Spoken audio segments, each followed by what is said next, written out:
Mubvunzo wechipiri unoti muchembere, ini ndakaudzwa kunzi ndine chivanhu, saka handisi kuziva kuti ndotangira papi, kana kuti ndinorota makope evakuru, ndinorota ndiri kumasango, mamwe ndinorota ndiri kumvura, ndinorota ndine besu, ndinorota zviyo, ndinorota hari. Umwe woti muchembere, ini ndinofarira chivanhu, handisati hangu ndaziva kuti ndine mudzimu kana kuti ndine chivanhu here. Ndiri kuda kutora gwara rechivanhu ndozvifambisa sei. Saka chinoitika ndechekuti pokutanga apa ndopane nyaya. Kana wangorasikira pokutanga, kumberi kunganetsa zvakanyanya. Zvimwe zvinhu zvinozokomplicata sezvamakambonzwa nyaya ndakabata ikumvura, zvinokomplicata because waro wakanganiswa, waitwa messed up. Maybe waidentify kuti une chivanhu kana kuti waudzwa kana kuti warota. The first thing chaunofanira kuita kutsvaga bute rematare kune vanotengesa. Bute rematare kana riri pamusika rinenge risati rayera. Sikana wazorikumbirira iwe muridzi rayereswa, nekuti warikumikidza kumadzitateguru ako. Watenga bute riya, first unamata kukumbirira kuti ndakaudzwa, kana wakaudzwa ndakaudzwa kuti ndine vakuru vari pandiri vanofamba neni. Ndokumbirawo muzviratidze kama ndikuzivei. Ndatsvaga fembo iri kuti ndione nekuziva zviri kufamba neni. Kana uri munhu ari keen kuchivanhu, usati wamboziva, usinei hako nekuziva kuti ndine mudzimu kana kuti, but uri kuda kupinda pajeni yechivanhu, because so many people are becoming awakened, vachiona havo kuti takabigwa, takarevegwa nhema, but unenge usina mbodudzirwa dare rechivanhu, asi uchida kufamba gwara rechivanhu because you are awakened. Awakening inogona kutangira uko kumusoro, iri very globally activated, yoenda continentally activated, yozodzika. So sometimes you would find that you find your way back to your roots through awakening. Munhu akadaro unotenga futi fembo. Tokumbirira vadzimu vako vekwababa nevekwamai, ndinokumbirawo kuti mufambe neni munditungamirire. Unogona kurarama chivanhu usitomborina mudzimu. Problem yatinayo ndeyekuti vanhu vese vanofunga kuti unofanirwa kunge une mudzimu kuti uite chivanhu, which is very wrong. Chivanhu is our way of life sevanhu vatema. So there are so many people that might not have mudzimu that are allowed to have access. Actually, kana usitorina mudzimu uchida kuita zvechivanhu, you are better off because you have access to all the ancestors without one dominant ancestor controlling your life.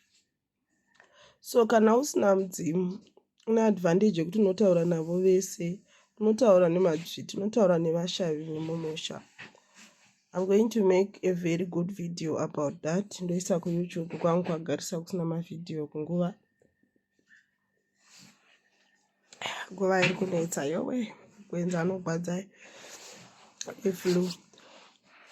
So tangira starting point, pakumboita jeni yokuundastanda wega vachizviratidza kwauri whatever zvavari kukuratidza, mafuko chinyi. You might even ask vanasahwira vanogona kududzira makope vokududzirira makope ako, not because uri kuda kuita matare ipapo, but because uri kuda kuwana clarity. First thing, you must have clarity of who is working with you, what kind of ancestor is there.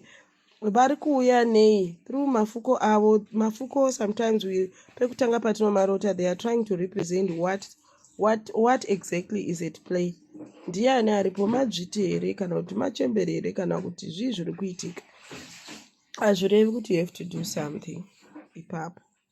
So you have to be strong, you have to develop a relationship nevadzimu vako such that paunozonosvika pakuti waakukumbirira kupiwa sawira anotekaidza dare rako, wawana sawira, unenge wava empowered enough to understand their language.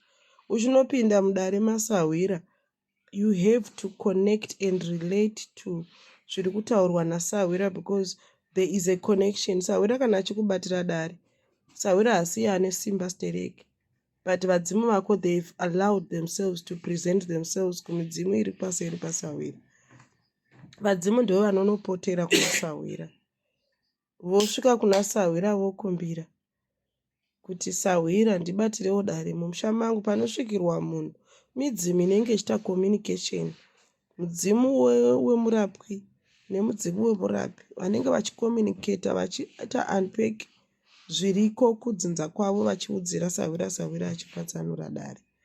So iwewe kana ukamhanyira kuti ndakatonzi ndine chivanhu wotonotenga mafuko, you have lost that season, you have lost that journey, you have lost that journey yokumbonzwa zvinotaurwa nevadzimu pasina disturbance. You need time nevadzimu muchimbonzwanana, muchimbonzwisisana. Then kana ari sawira, let's say sawira abata kuti une chivanhu, automatically that person must guide you. Then une chivanhu, so what? Because I find so many people, those answers are very weird for me. Kuti iwewe waudzwa nemunhu kuti une mudzimu, une mudzimu full stop, saka ndodiyo right. Tawira basa rasawira kukuguida through the process yekubva from who you were to who you are now.